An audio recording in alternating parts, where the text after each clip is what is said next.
कैसे हैं आप लोग? एकदम मस्त। हम भी मस्त, आप भी मस्त। तो हम दोनों मिलके क्वेश्चन को करते हैं सॉल्व। ठीक है, तो देखिए, in the flowing APs find the missing terms in the boxes. बच्चों, इसको लोग ना बहुत कॉम्प्लिकेटेड कर देते हैं, लेकिन मैं आपको बहुत एकदम सिंपल तरीके से बताता हूँ। पहले एपी के कुछ बात जानते हैं। देखिए, जैसे हम लोग टर्म लिखते हैं A1, A2, A3, A4, ठीक है बच्चों, dot dot dot AN, dot dot dot AN। हम लोग जो ये फर्स्ट टर्म लिख रहे हैं तो इसको A से रिप्रेजेंट करते हैं, यानी फर्स्ट टर्म को AP को आप जानते ही होंगे, थोड़ा बहुत भी पढ़े होंगे तो यहाँ समझ में आएगा। तो उसको फर्स्ट टर्म को A से रिप्रेजेंट करते हैं। सेकेंड टर्म जो है वो कैसे आया? A प्लस में D, A प्लस में D। थर्ड टर्म कैसे आया? तो A प्लस में 2D। फोर्थ टर्म कैसे आया? तो A प्लस में 3D।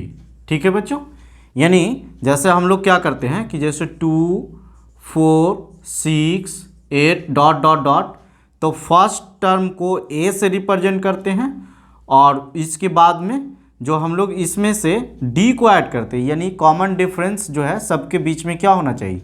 सेम होना चाहिए। यानी टर्म जब A2 माइनस A1 करेंगे तो इसका वैल्यू क्या होगा? D, और A3 माइनस A2 करेंगे तो इसका भी वैल्यू क्या?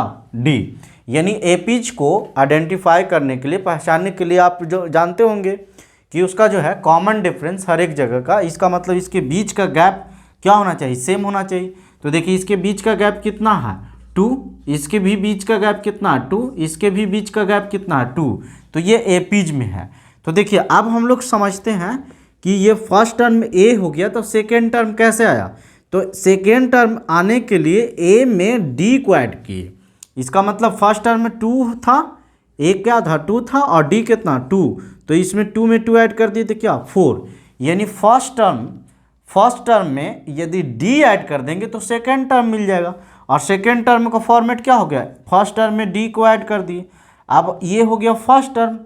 अगर जो सेकेंड टर्म, अगर जो थर्ड टर्म हम लोग निकालते हैं तो A प्लस डी, मतलब सेकेंड टर्म में हम लोग D क्या कर देंगे? ऐड कर देंगे। तो ये मिल जाएगा कितना? Third term. तब इसको ऐड कर दीजिए, तो A प्लस में D और प्लस D 2D हो जाएगा। तो इसी फॉर्मेट से हम लोग इसको क्या किए? लिखे हैं। एक मिनट, हाँ ठीक है, आ रहा है। तो इसी फॉर्मेट से बच्चों क्या किए हैं? इसको लिखे हैं।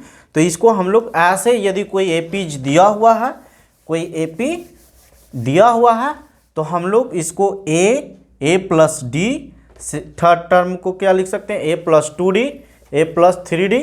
और अगर लास्ट टर्म देखिए, सेकेंड टर्म कैसे लिखा रहे हैं? तो यहाँ 2 है तो 1 है, यहाँ 3 है तो 2 है, यहाँ 4 है तो 3 है।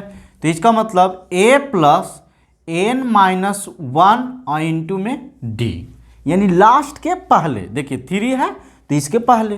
तो इस तरह से हम लोग टर्म को लिखते हैं। बच्चों, आपको आशा है कि समझ में आ गया होगा। यदि नहीं समझ में आया तो आप कमेंट कीजिए, हम उसको जब भी देखेंगे तो ज़रूर रिप्लाई करेंगे। ठीक है, तो आप देखिए यहाँ पे हम लोग समझते हैं कि ये जो है ना एपीज में दिया A1, A2, A3। तो यहाँ दिया हुआ क्या है? A इज इक्वल टू कितना? हम लोग फर्स्ट टर्म को A से रिप्रेजेंट करते हैं, तो A इज इक्वल टू कितना हो गया? 2। यानी इसको हम लोग पहला इक्वेशन करते हैं। और क्या दिया हुआ है? तो इसको हम लोग क्या बोलेंगे? A2।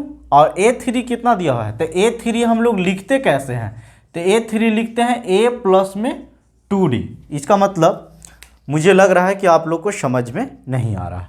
एकदम साफ साफ समझिए बच्चों कि जो यहाँ पे ऐसे लिखा हुआ है, यहाँ से देखिए लिखा हुआ है हमारा 2 बॉक्स कॉमा 26। तो इसका मतलब इसको हम लोग A, और इस टर्म को क्या लिखेंगे? A प्लस डी, और इसको क्या लिखेंगे? A plus 2D। ऐसे तो लिखने आ जाएगा, जैसे फर्स्ट टर्म को A, सेकेंड टर्म को A plus D, third term को A plus 2D, fourth term को A प्लस 3D। तो उसी तरह से 1 2 3 टर्म दिया था, तो इसको हम लोग कैसे लिखेंगे, ए प्लस 2d ए प्लस 3d। अब इसका मतलब कि इसमें हमारा वैल्यू क्या मिल गया, a इज इक्वल टू कितना 2 और a plus 2d is equal to कितना मिल गया 26। ठीक है, तो इसको कह दिए इक्वेशन 1 और इसको कह दिए इक्वेशन 2। ठीक है बच्चों, कुछ नहीं किए, जो वैल्यू दिया था उसी को इसको लिख दिए। अब देखिए फ्रॉम इक्वेशन 1 एंड 2। ठीक है, तो देखिए a plus 2d is equal to कितना 26, जिसमें a कितना, a का वैल्यू दिया हुआ है कितना 2, तो 2 plus 2d is equal to कितना 26। तो यहाँ से 2d इज इक्वल टू निकालेंगे तो ये कितना हो जाएगा 26 माइनस 2, इसका मतलब d इज इक्वल टू तो 24 हो जाएगा अपॉन कितना 2 यानी 12। तो देखिए इस टर्म को कैसे भरेंगे, इसमें a चाहिए और d चाहिए, तो a का वैल्यू कितना 2 और d का वैल्यू कितना 12, तो इसका वैल्यू कितना हो जाएगा यानी a प्लस d, तो इसका मतलब a 2 और प्लस d कितना 12, तो इसमें कितना हो जाएगा 14। तो इसमें हम लोग जो फिलअप करेंगे दोस्त वो कितना करेंगे 14। तो यहाँ से भरते चलते हैं कि इसमें कितना हो गया 14। अब इसको लिख लीजिए, फिर हम इरेज करेंगे और नेक्स्ट करेंगे। हाँ बच्चों, तो आप देखिए इसको देखते हैं सेकेंड नंबर। तो सेकेंड नंबर में है box comma 13 comma box comma 3। तो इसको देखिए, इसका मतलब ये A1 है, A2 है, A3 है और ये क्या है A4 है, ये उसका है। तो A1 को कैसे लिखते हैं A2 को कैसे लिखते हैं A प्लस D, A3 को कैसे लिखते हैं A प्लस 2D, A4 को कैसे लिखते हैं A प्लस 3D। ठीक है, ऐसा आराम से लिख लेंगे। अब इसमें देखेंगे वैल्यू क्या क्या दिया हुआ है, तो इसमें बच्चों वैल्यू दिया हुआ है A प्लस D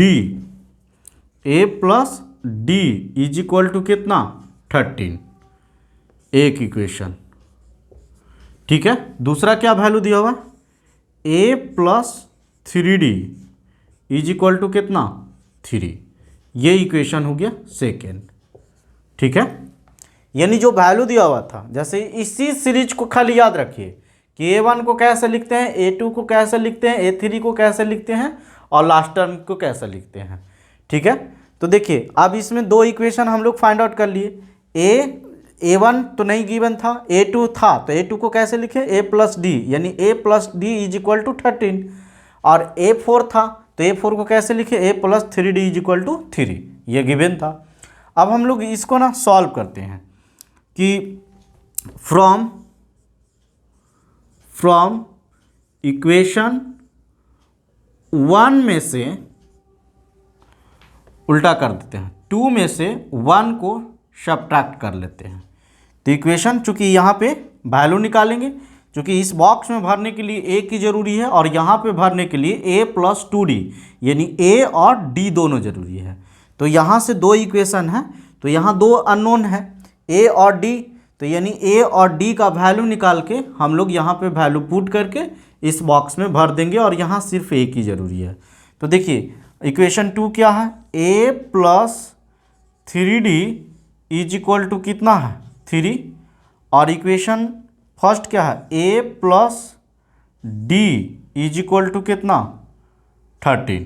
तो इसमें से इसको सब्ट्रैक्ट किए तो ये हो गया माइनस, तो जितना माइनस उतना कैंसिल हो गया, तो 3d में से d जाएगा तो कितना 2d, और यहाँ पे कितना हो जाएगा यानी -13, तो -10 हो जाएगा। समझ रहे हैं, तो d का वैल्यू कितना, यहाँ से d का वैल्यू जो हो जाएगा वो -5। अब देखिए यहाँ से यहाँ के बाद में यहाँ चले आएगा put d is equal to -5 in equation 1।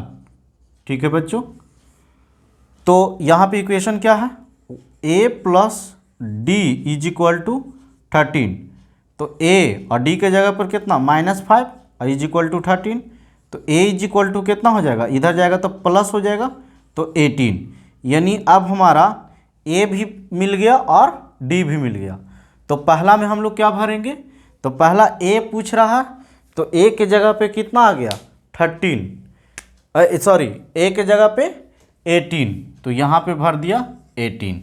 अब इसमें इस बॉक्स में भरने के लिए क्या चाहिए, a प्लस में 2d, तो a का वैल्यू कितना है 18 प्लस 2 और इंटू में -5, d का वैल्यू -5 है, तो 18 माइनस में 10, तो देखिए 5 2 जा -5 2 जा 10, तो 18 में से 10 जाएगा तो कितना 8।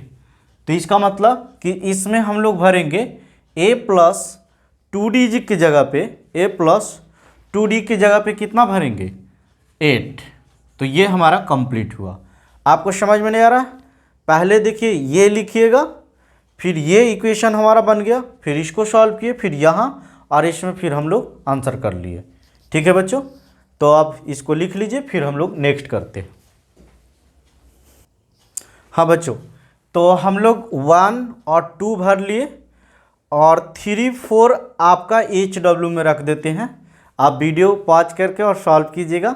फिर यदि आपको ये सॉल्व नहीं करने आया, दिक्कत होगा, तो आप कमेंट बॉक्स में कमेंट कीजिएगा, मैं ये टोटल को सॉल्व कर दूंगा।